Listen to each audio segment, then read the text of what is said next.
Boom, welcome back everybody to another episode of the C Squared podcast. Another week full of exciting things happening in the chess world. Fabi, how's it going, man? You're in Spain right now. It seems like you're finally back. Yeah, it's good. It's going well. I'm playing a tournament, but also finding some time to rest in between, which is nice. Yeah, So yeah, it's good. you're actually doing a lot of projects. You were quite active in the Discord. I know you were showing a lot of pictures of you studying alongside your cat for the upcoming Chessable course. So that's quite fun. How is that going? Yeah, it's probably going to get pushed back a little bit, just because the amount of stuff will take some time, take more time than I expected. Uh, but it's been a learning process as well, which is nice because one of the things which, when it comes to like learning openings for myself, is I tend to disregard some lines just because it's not really important. Like to Exactly. understand, like I know that I'll be able to calculate my way through things during a game, but when you're actually explaining ideas, you can't just say, well, you'll figure it out over the board. That's not a way of, let's say teaching someone something. So I've had to kind of try to get more into the essence of the position from like a strategic point of view, different positions, rather than just in my normal analysis, I basically look for ideas for myself. And once we reach a position which I feel comfortable playing, then I just, okay, I'll play it over the board. But this is a different sort of opening work, which has been interesting. It's a bit of a discovery process. Do you feel like you also need to widen, let's say, your opening three whenever you're tackling, let's say, opening lines that you as an elite level player would definitely not consider, but you have to explain it to a, let's say, lower level audience? Yeah, when it comes to choosing lines, I have to be a bit more cautious. So I'm trying to choose things which aren't completely incomprehensible, Mm, like positions where which can only be understood uh, from after you calculate everything. Just trying to figure out through a process of elimination over the board, which is what kind of works. Not it doesn't always work for very strong players, but it kind of works. Sometimes you lead yourself astray that way as well. But for players who are, let's say from the level of 1500, which is I guess the average chess player level, to let's say a very strong chess player around 2200, that approach probably won't work so well. And then you have to find more, let's say, practical approaches. Think positions which can either be ex where your opponent's choices are more limited, so you don't have to like say find only move after only move, where your opponent doesn't have an abundance of choice where I have to cover every single option, and then it becomes a little bit uh, too daunting of a memorization task, let's say, for the viewer or for the person who's trying to learn the opening. Still, the opening I'm covering tends to go in that direction anyway. That I'm covering it from a black point of view, yeah, yeah, and white tends to have like unlimited options. yeah. But still, I feel like so far it's manageable. Like the material that I've gathered so far, By the I way, feel have like you I could present. ha- So have no, have go have on, you go on. have you announced what opening line and what opening you're working on? I, Has I I've that been told announced, people, or but I don't. I think I'll just keep it we should on probably the keep it down low for secret now. for the moment? Yeah, just for now. Um, If I'm but not I don't think mistaken, it's you've been trying it out during the Airthings Masters, successfully well. so. It's an opening that I've played for years. Like I started playing it in 2009. And I'll like go through this in the introduction to my course, like when I actually film it. Um, but it was shown to me by Boris Avrukh at Mm, the time, okay, Grandmaster, who okay, lives in the US now, but at the time was living in Israel, Israeli Grandmaster. yeah. Uh, I think he lives in Chicago actually, right? He's in If Chicago, I'm not mistaken. Chicago based. Yeah, he's been in the U.S. for a while, For a long obviously. time, yeah. But Uh, at the time I was living in Europe and he was living in Israel. And I mean, this was such a long time ago when I think about it now. It's 14 years ago. But yeah, he showed me this opening. Uh, Back then it was like one of the common things to do would be to find someone who's an expert in opening, and then have that person explain the ins and outs of it, because opening work was a much more tedious process. It was much harder. You couldn't just like Because switch you on the engine and it didn't tells have you the everything. engines, or at least the engines weren't that reliable. Yeah. Well, this was in Rybka days. I think Houdini was starting to get Hmm. stronger.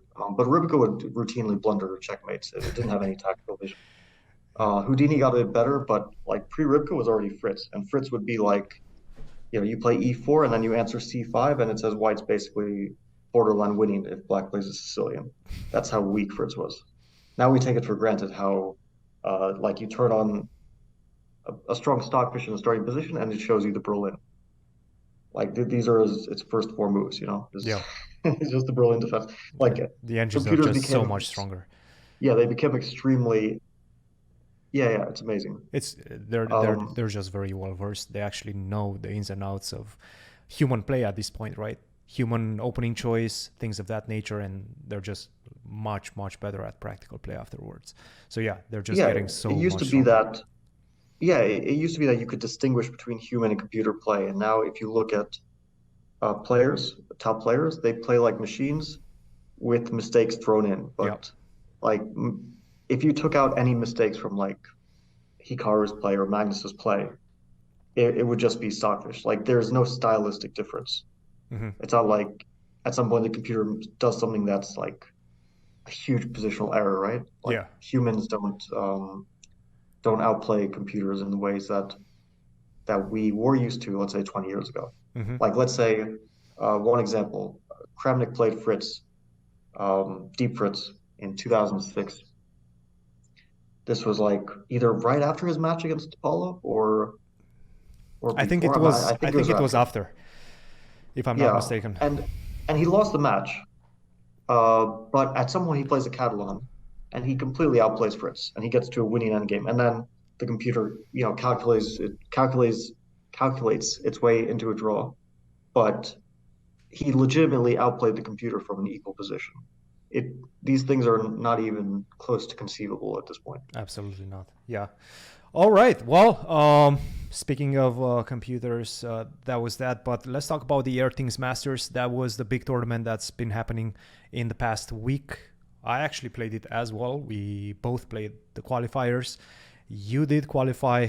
Unfortunately, I didn't make it. I actually finished 76th, which qualified me to the match afterwards, after the play-in session or whatever it's called. And I was supposed to win another match to qualify for the bracket. And I played Bortnik. It was a pretty wild affair. We drew the first game. He was white, pressed a little bit, had a pawn up, but I managed to defend in that one. And a huge blunder in the second one in a completely winning position. But unfortunately, I didn't give myself enough time. I had 15 seconds against something along the lines of 3 minutes. I had a win in one move. Basically, it was like +5 or +6. That would have qualified me. Unfortunately, I didn't find it.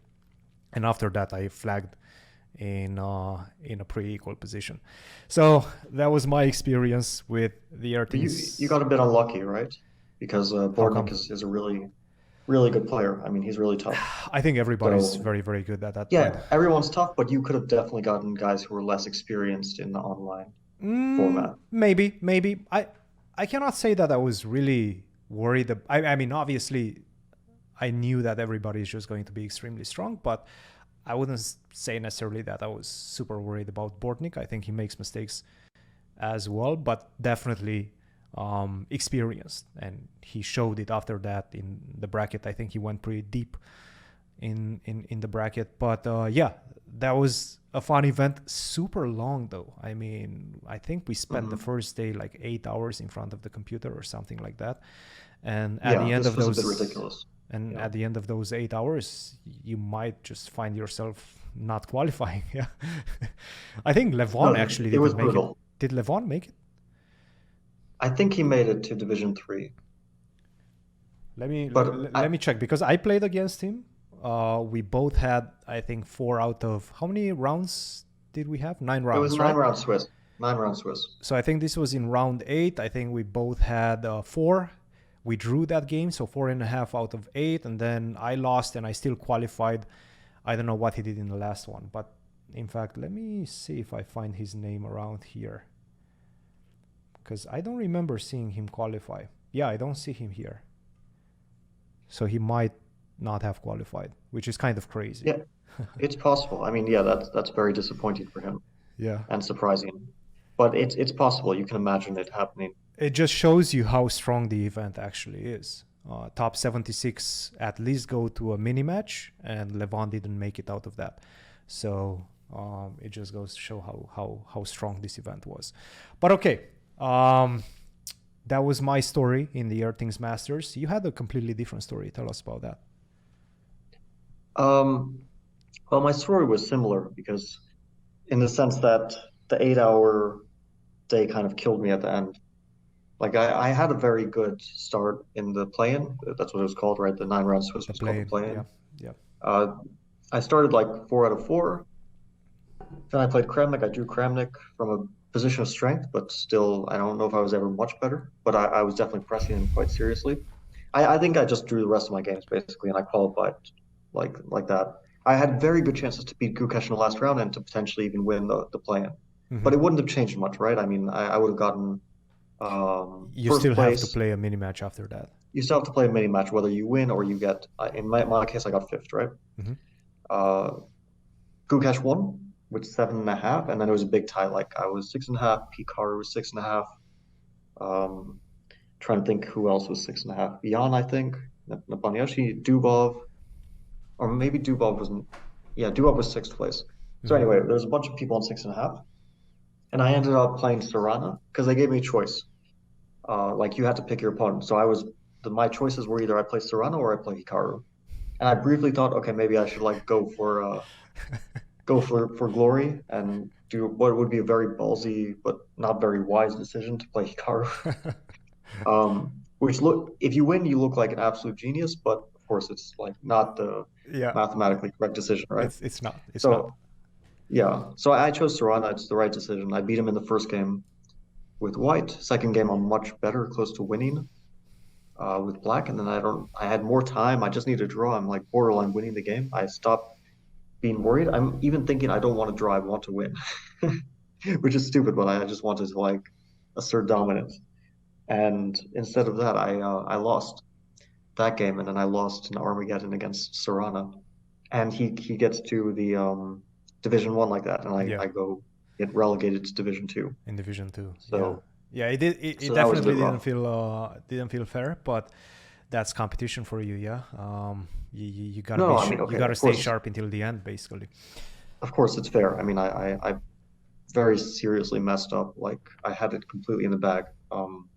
I mean, I do have to say I was like not thinking straight at some point. At the end of the day, it was 8 hours and 8 hours, mostly because their site stopped working at some point, so it was like an hour and a half delay or something like that. Yeah, let's actually continue on that tangent and speak about Sarana. I think Magnus made quite an interesting statement. He said that after he met Sarana in the first round of the bracket, he beat him, and in the interview afterwards, he said that it feels strange to play Russians nowadays, obviously because of the whole situation happening in Ukraine. And he said that with every single passing day and the ongoing conflict, it feels very, very strange to play Russians. How do you feel about it? What is your take? And let's discuss this a little bit. Yeah, I guess we can speak openly about this, although it's very sensitive. It is a very sensitive, it's a very sensitive subject. Like, of course, I mean, I understand where he's coming from one point of view, right? This is, I mean, a pretty atrocious invasion, right? And human rights violation and war against Ukraine. That being said, like this doesn't have anything to do with let's say Sarana, right? These individual players don't have any control over it, and in many cases expressed their disagreement, if you want, or whatever you want to call it, with the war. Yeah. and many of them left Russia as well. Exactly. And if we're like getting into this, it opens a very big can of worms when it comes to countries that have done bad things. And there will be many countries over the course of country's history. And if we're going to take target at individuals because of that, not people who have, let's say, expressed uh, support for the war, right? That's another question. But people who have not expressed support or who have said they're against it, Yeah. right? And we can name some people like Well, I can for tell you that example, I Grishuk, have. right? Sure, Grishuk is. Well, Grishuk has openly said that he doesn't support the invasion, and obviously he's not on the side of war, but he also, after that, did some questionable things, participated in events organized by Karyakin just recently. I think there was a big event in Moscow, if I'm not mistaken, organized by Karyakin, and in which Okay, Grishuk has that's played. yeah, that's possible. Um, Maybe Grishuk is not the best example, but I just remember that he like went into a great deal of detail he at some did. point during the He did. Grand Prix when he spoke out against it. But there's other people, right? I mean, there's people who have left Russia, right? Like Fedoseev, I think, left Russia. Um, Vityugov, I think, left Russia. Yep. I mean, I I don't I have a don't know couple if, of students that left Russia. I right? have Yeah, yeah, Oparin yeah, that left yeah. Russia. Okay, Oparin actually just immediately applied for change of membership of a federation, and unfortunately he had to wait a couple of years. This is something that I don't agree with. So the fact that the players that do want to change federation still have to pay a significant amount of money to FIDE and to the Russian Federation. He was given the option of playing because at that time I think he was maybe not about he wasn't above 2700, but he was very very close to that. And I think they also take some sort of a rapid rating. Basically, he had to pay $30,000 if he wanted to change federations and not have to wait 2 years before he can do that. Yeah. Obviously, that's a huge sum, especially for an international student that has moved countries and still have a lot of expenses. For any chess player, $30,000 is a huge sum of money, and I think this is very unfair for people that want to change federations due to the ongoing situation. So, if anything, Yeah, FIDE I could change totally, that. yeah, totally agree. FIDE could and I should change that. I mean, I think in general it's not the best thing.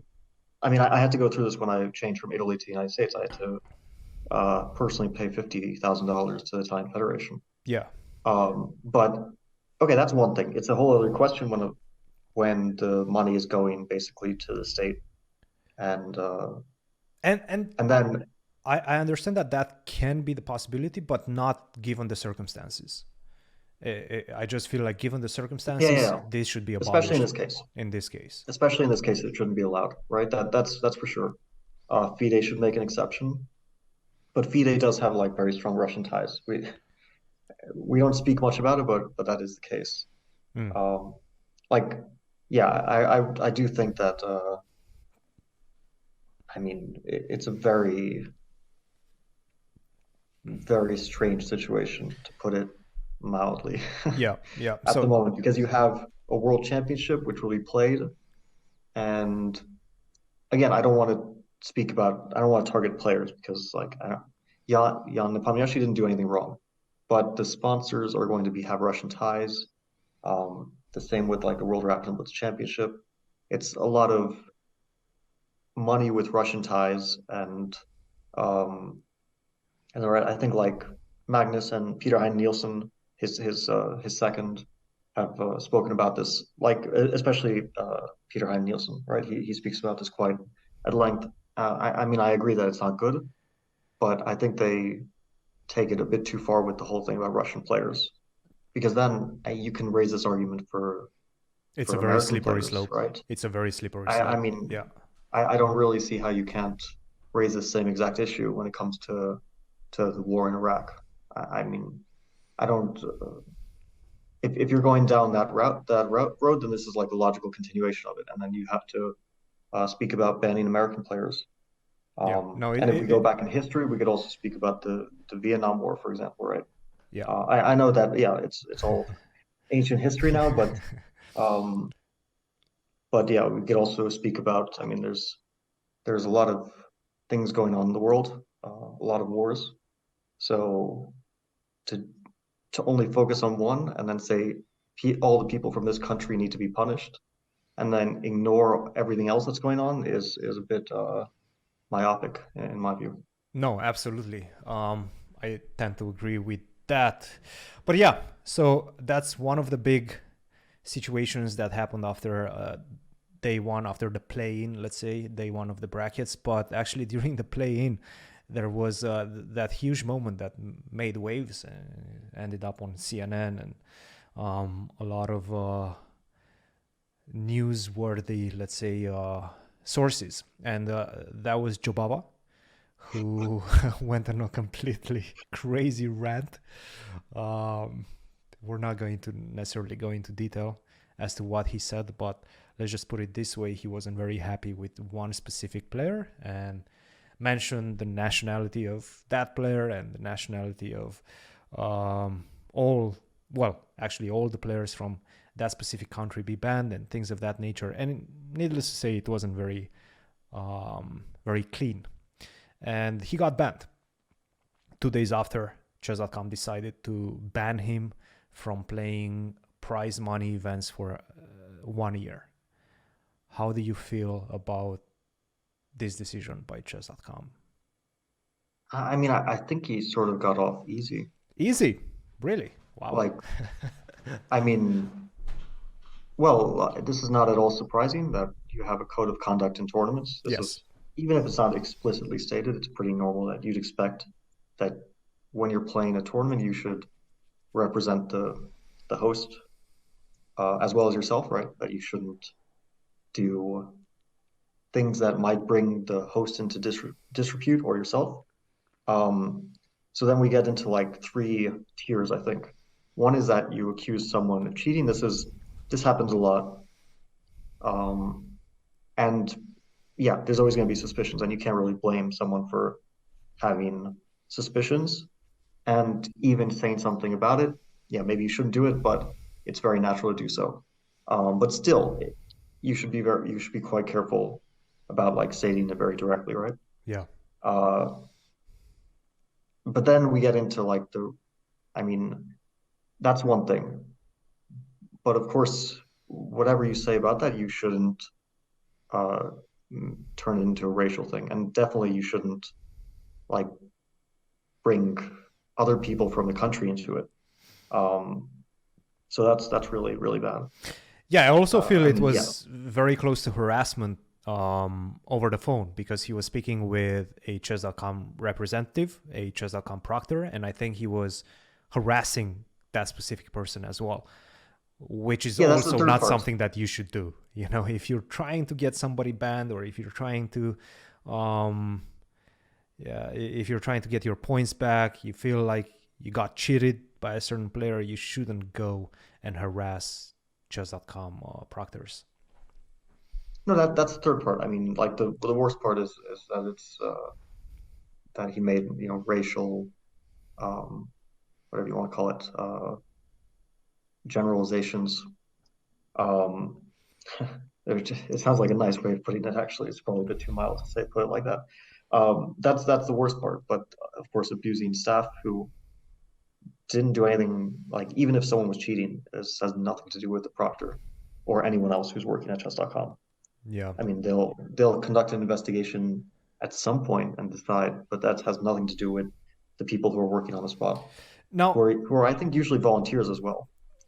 Uh, but yeah, it was like ugly on many levels. let me So try to play devil's advocate here and say that, okay, so if he gets banned for 1 year, but on the other side of the coin, cheaters, we know from previous situations that they were given second and third chances by chess.com, actually under the veil of privacy, right? So they were discussing with chess.com and they were given the opportunity of potentially getting a second account if they were acknowledging the fact that they cheated.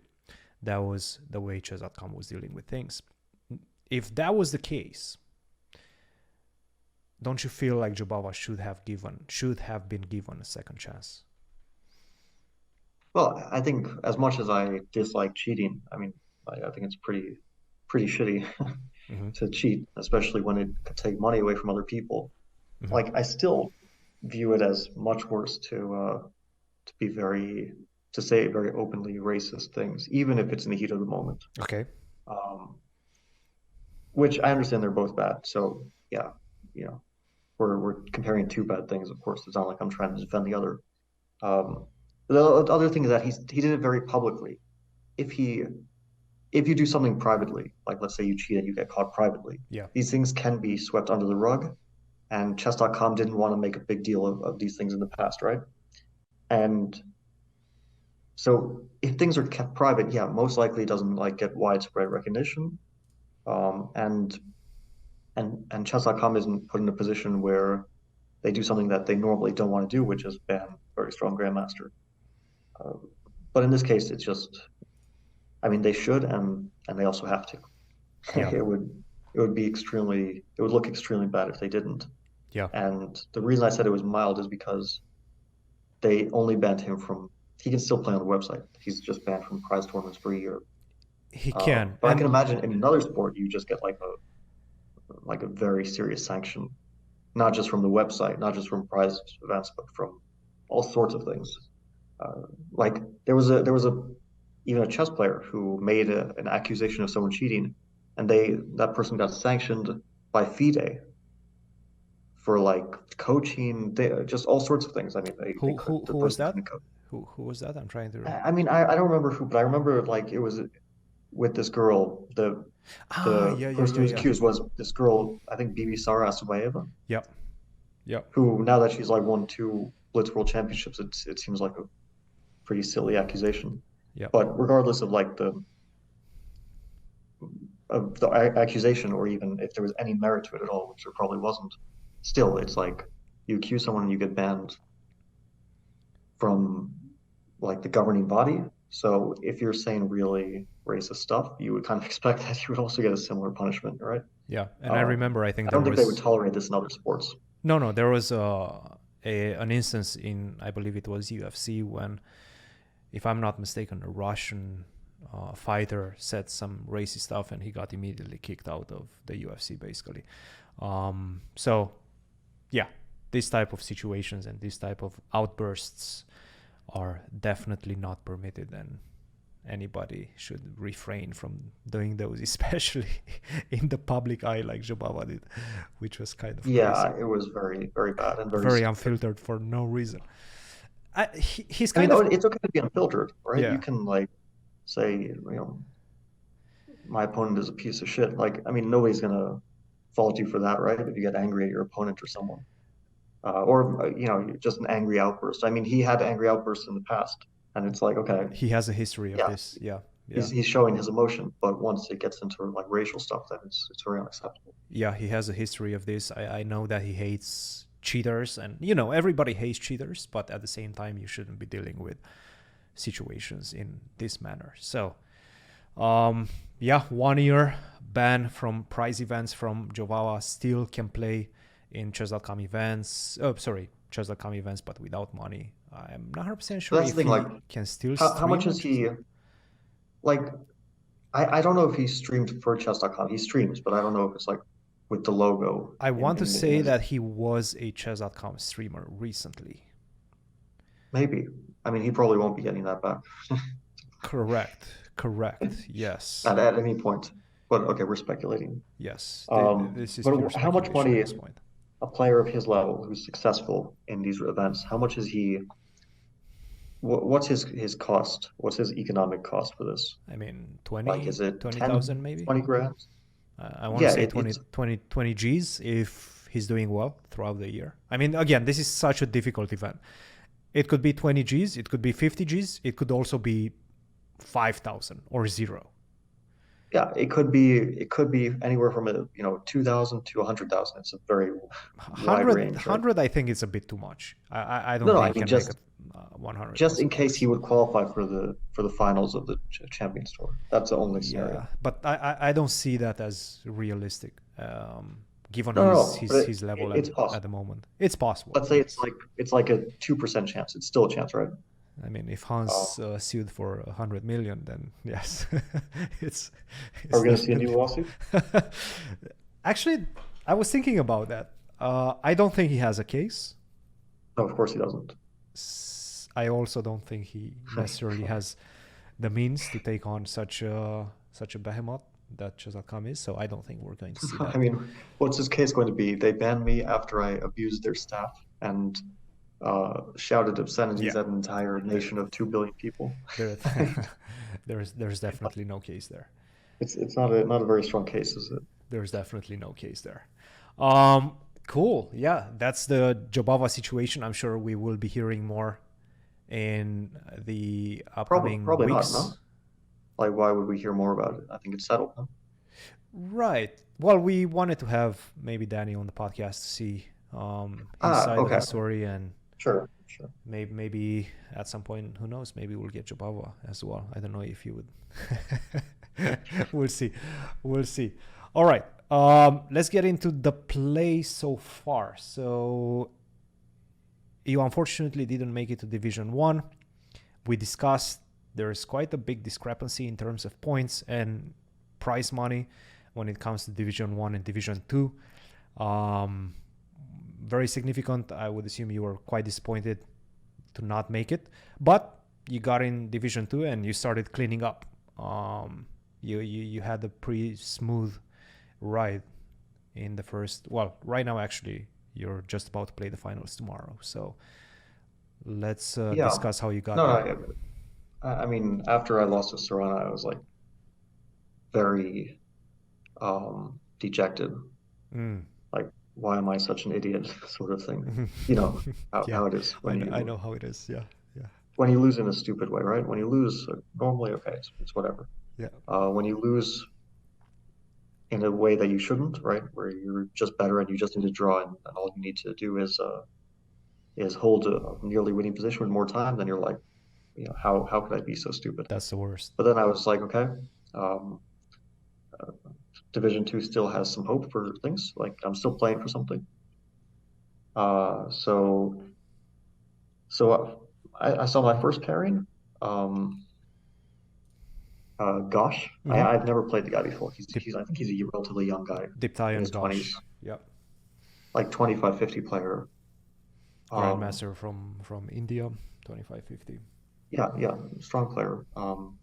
But not, I mean, compared to some other pairings I could have gotten, definitely not the strongest. Just to give you some Uh, examples, Vladimir Kramnik was among those players, Dmitry Andreakin, Bogdan Daniel Teak. So yeah, well, probably okay, wait. I mean, Jan was playing. Like Jan as well. Yep. Yeah. Jan. Jan So the Nepomniachtchi. bracket was like, okay, Kramnik, yeah, of course, Kramnik is a legend. Dubov, Andreikin, Dubov, Nepo, who's playing a world Yakuboev. championship match. Yeah, yeah. No, All these that's guys. Yu Yang, of course, who I actually ended up playing. okay. You actually got the easiest pairing. Well, that was normal because I was like among the top, right? Because I had done better in the play-in than other players. So it was normal that like I would play someone lower and Jan would play someone lower and so on. Did you get to Um, choose, or no. you This didn't was get just to choose? decided. No. So I don't know if I would have picked him because I like hesitate to pick players who I don't know much about because you never know, right? They could be super dangerous. Yeah. So, but that was a very smooth match. I won two and a half, and I was never in danger. I Mm-hmm. mean, I actually like started with a win and a draw, and I thought the match was over. I thought it was a 2 game match. I was like, "Can I leave the call?" And they were like, "No, you're still playing two more games." But then I won the next game, so it went well. Um, then I played. Who did I Salem. play after that? Salem, Oh yeah, Salam. That was a match I was worried about for sure. who actually beat Kramnik in the previous round. Yeah, I was definitely very worried because I know he's quite dangerous, especially in blitz. And I have to say, like the first game was very easy. I just crushed him in the first game. But the second game, I was in huge danger, but I survived. And in the third game, I was worse. I was worse, worse, worse. And then I defended and suddenly I'm better. And then it's a dead draw. It's knight 2 pawns against bishop 1 pawn. It's like, okay, I'll play it on a bit, but it's a draw. Hmm. And then he just blunders his last pawn. Hmm. And I win. And that's the Yep. end of the match. So it was a very strange end. Yep. And then I played Ya- Yakubov. Yakuboev, who beat Dmitry Andreikin. So, Yeah, so I was very worried about this one because Andreikin, like I view him as basically a top player in these formats. yeah. So that he beat Andreikin, I mean, shows just how. And this was like a really close match if you, not if you look at the result, but the first game I was much worse, borderline losing, but I held with Hmm. black. Hmm. The second game was actually an interesting one. He played a line, like I played Queen A4 against the Rogozin, and I won't get into too many details, but he played a line which I was thinking about playing with black, which was actually recommended to me by Alejandro Ramirez. He was like, maybe you can take on C3 here, and then Queen C3 94. It looks very dubious, but it's some sort of like crazy stuff. And I was going to give it a shot in the US Championship against someone who I can't remember which game. And so he took on C3, and I knew that what the critical line was, but I couldn't remember any details. So like I messed it up quickly. It was a crazy position. My king's on D2 in the opening. He has like my king's on D2, and he has a knight on C2 protected by a bishop on the long diagonal, and the knight is just entrenched there. And it's kind of like sometimes he loses the knight because it gets trapped, and sometimes it ends up mating me, Yeah. depending on the specifics of the position. And I messed it up, and then suddenly I'm like dead lost. But I'm finding some like resources, and I'm ahead on time. And in time trouble, he messes up, and yeah, I win the game. And I checked my file after the game.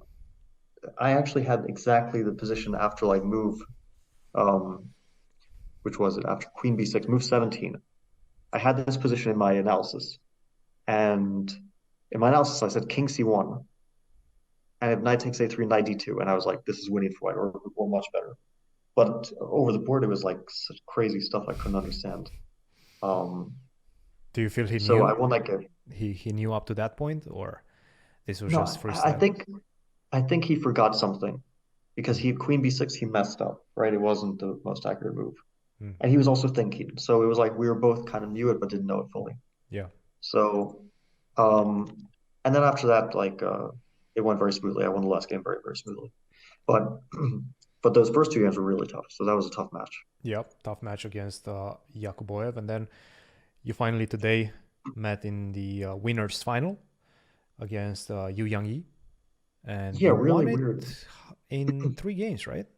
Did you need the Yeah, it fourth was one? such a weird match, I have to say. It was 2.5 half again, like the same. All my matches have finished with the score. Hmm. The first game I'm like, okay, slightly worse, equal throughout the game, like balancing between slightly worse and equal, and then suddenly I think I've equalized, and then I see the game is heading for a draw, basically. But then at some point, I realize that it's not like totally a draw. Like he still has to prove it. He's actually struggling a bit, and then he didn't find the way. He just lost like very. We reached an endgame which looked like white can never lose, and he was white, and then suddenly he just loses. I mean, with I didn't check it in detail. Like maybe it was a draw, maybe not, but it was very strange. It was like a transition from an equal endgame into what looks like an equal endgame, but it's not so equal. Yeah. And second game, I played rather poorly, and I was, uh, yeah, it was just a bad game. But I drew, but just like an ugly game. I wasn't happy with the opening, everything. Second And then game. the last game was a strange one. It was like he was outplaying me from the opening, and I have this miserable position and much less time. And it's just such a disgusting position because I'm so cramped and I'm just trying to like not lose on the spot basically. And I'm so down on time too. And it was just miserable, but I'm finding like resources to hang in there. And then he makes like one move, and it's like a really weird move to my eye. I don't know what was going on in his mind because it's he has a definitely very promising position and he has 9 minutes against two. And basically, he has a rook on the F file and it's bearing down on it's a semi-open F file, Hmm. bearing down on my king and on Hmm. my weak F7 pawn. and you should never move this rook. It just belongs there. And then he moves it. Mm. And basically, like, I played two natural moves, and then it's like, he Game seems to over. just be lost. Yeah. And I took like 30 seconds for the rest of the game. It kind of like all very flowed very naturally. I didn't feel like I'm risking, felt like I had a big attack, and I just won. Like suddenly everything collapsed for him. It was a bit of a strange finish, but yeah. And then that was the end of the match. I was at least expecting like if I survive, I still have to play one more game. But I That's ended up with a bad that position. that's the end of that match, but you're actually facing him once again in the grand finals. He did win the losers bracket. He beat Yakuboev in the final, so you will be meeting him again. But as we know, with these double elimination tournaments, you have, as the winner of the winners bracket, you have 2 lives compared to only 1 life for Yu Yangi. So in order for him Yeah, to win the whole thing, he has to beat you twice. You only have to beat him once. That's a pretty significant advantage. You actually are quite accustomed to this because you played the American Cup and you were more or less in the same situation last year against Levon, if I'm not mistaken. no, yeah. The American Cup had the same system, but with classical, so we can't Classical, directly yeah, compare. yeah. But yeah, I beat Levon to win the American Cup without getting into the losers bracket, right? Or him making a comeback in the first match. Yeah. So Um, you won the first I match. would, You didn't need the second yeah, one. I didn't have to play a second. So hopefully, I mean, it's going to be tough, of course, because he's a tough player. Like he beat Yakubov quite convincingly. He's actually done very well overall. So I don't. It's kind of funny because I just played him, so it feels weird to play him again. But Exactly. So let's talk about that for just a second. You did mention, and you did mention in the Discord that you generally don't prepare for this mini matches. Nevertheless, you already played against him. He kind of already knows what you're doing. You know what he's doing. Somebody has to change something. Are you going to prepare for this match in any way differently? well, I'll just have to check the games that we played, basically. And improve on those? Yeah, I mean, I think he'll come with different openings anyway, and it's rapid chess, so he can basically play anything. Like he played, for example, the Philidor in one game, very big surprise. I mean, not only has he never really played it, but it's also not an opening that anyone really plays anymore. Like nobody likes to play the Philidor; it's just a bit passive, and um, but I'll still have to consider what to do against it because I mean, well, you have to prepare for something, right? Yeah. So yeah, Philidor he played. I mean, that's not to say that I'll play before necessarily. Hmm. I don't really know because I haven't thought about it. He only recently finished his match against Yakubov and qualified to what we call the grand final, right? Yep. Or what they call it. The grand final. Yeah. The grand final of Division 2. And actually, there's a very significant prize for Division 2 winner. Not only that you get $10,000, but you qualify directly into Division 1 for next tournament. And I think that's a pretty significant prize as well. Well, it's through the money is nice, 10,000. But also 50 tour points are quite significant because uh, I will be getting more than anyone except for some of the people in Division 1 and more than most of them. Like let's say the winner of Division 1, he just gets qualified, so his points don't matter. Mm-hmm. Whatever tour points he made, 150, it doesn't matter because he already qualified. So he won't actually be part of that group that's trying to qualify from tour points. Um, and then the runner up, I think, gets 7 or 100, right? 100, So the runner up 150 and is 100. Yeah. the runner up is doing amazingly in terms of qualification from Division 1. But after that, I think it's like Wesley got 75, and then I'm the same as like Arjun, right? Yeah. If I win, or whoever, let's say me or Yu Yang Yeah. will get 50, which is the same as Arjun. Is that correct? Yeah. I believe so. Okay.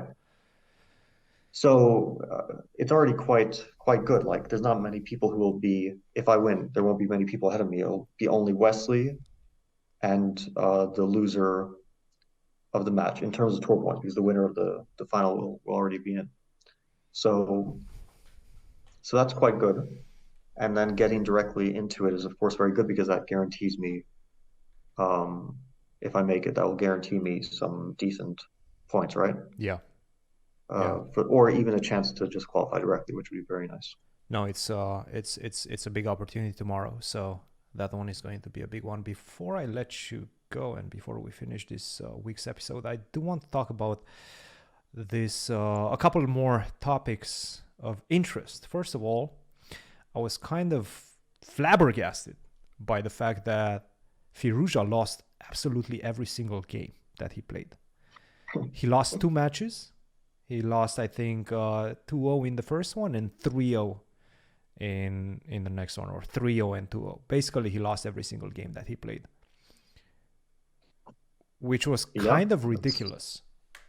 That's not the best. I mean, he lost 3-0 to Arjun. Yes. Which, yeah, I understand bad things can happen sometimes, right? Yes. But then he also got whitewashed by Sarana, who's very good, but still, like, I wouldn't expect Firouzja to get whitewashed by Sarana, right? I mean, Firouzja is a better player.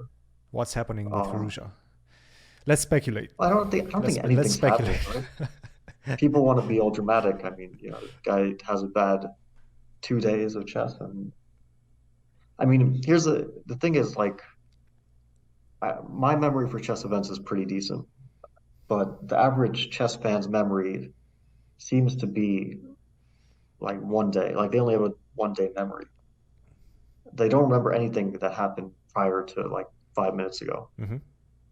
Which, if we think about what Firouzja did prior to this, I understand he didn't play much, but he won the Sinkfield Cup. He arguably had the most successful summer of any chess player in terms of financial gains and tournament wins. Yeah. What about Hans? Well, I'm not sure about No, Hans. I'm kidding. Firouzja won like, No, I think it was something the best summer. like 300K in like 5 tournaments, one after the other.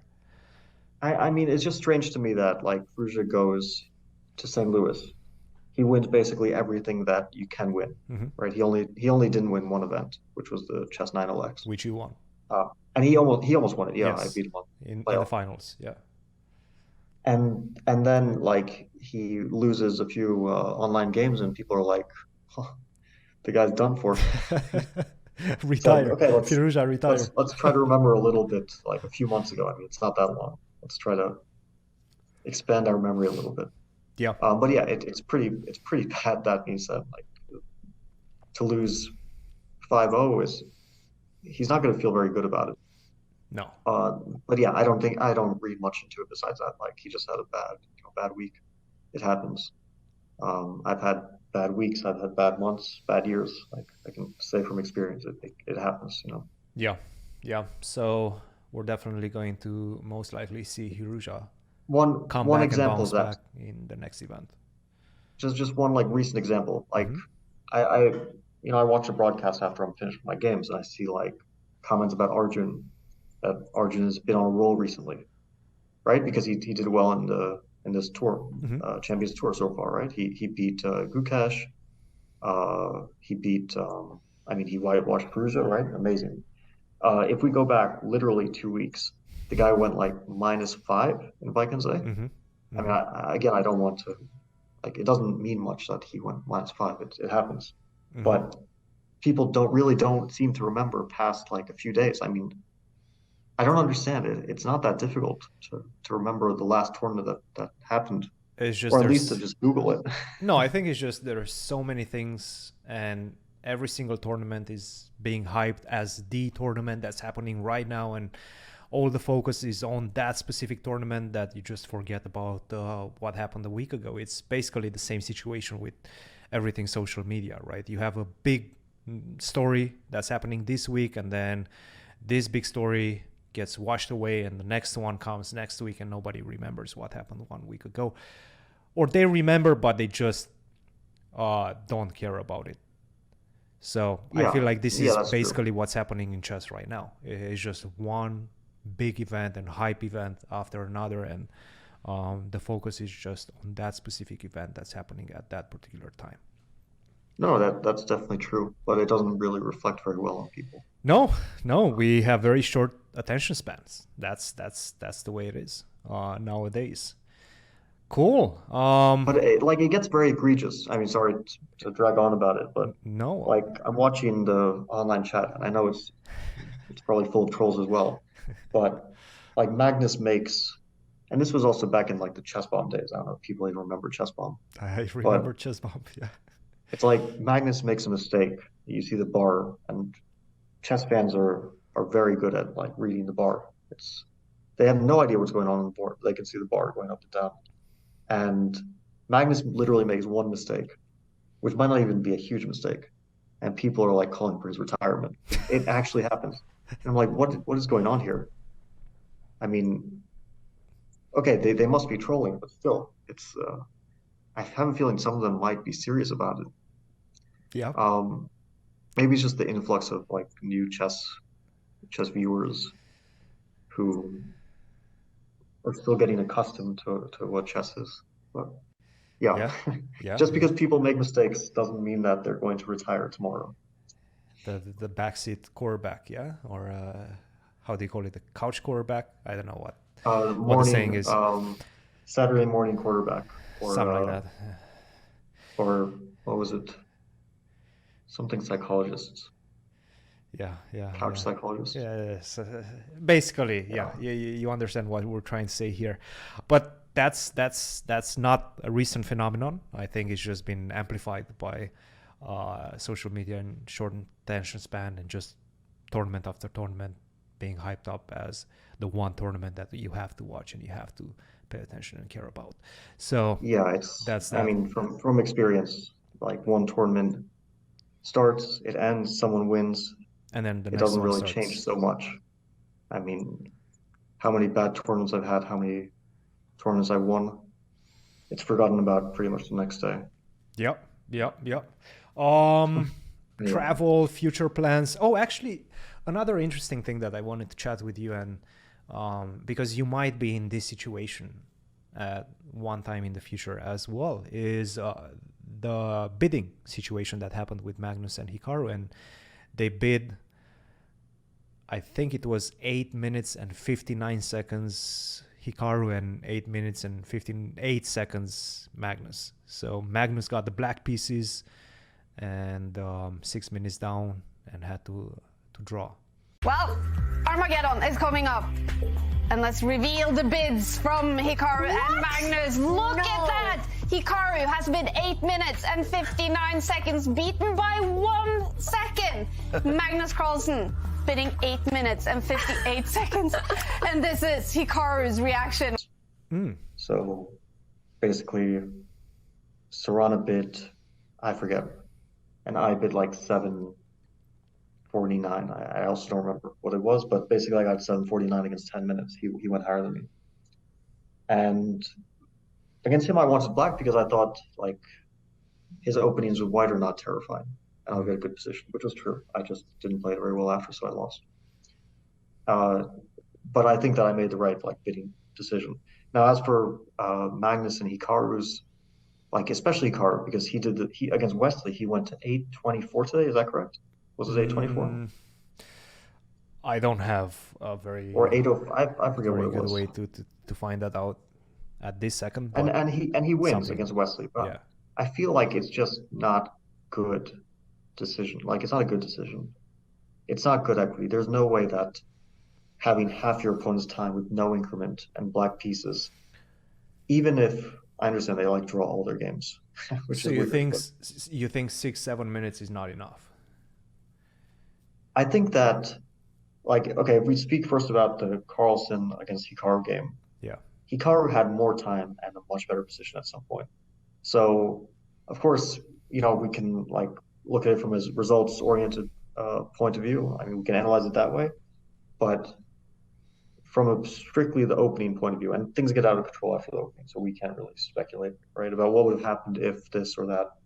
But if you had asked Hikaru after like 15 moves, did you make the right choice? Or are you happy that you got white in that amount of time against Magnus? Mm-hmm. He would have said, for sure, yes, I have a better position and I have like 5 minutes more. And there's no increment. So if Magnus ever gets low on time, he's getting flagged. Now, the fact that it just didn't work out, okay, it has nothing to do with the decision.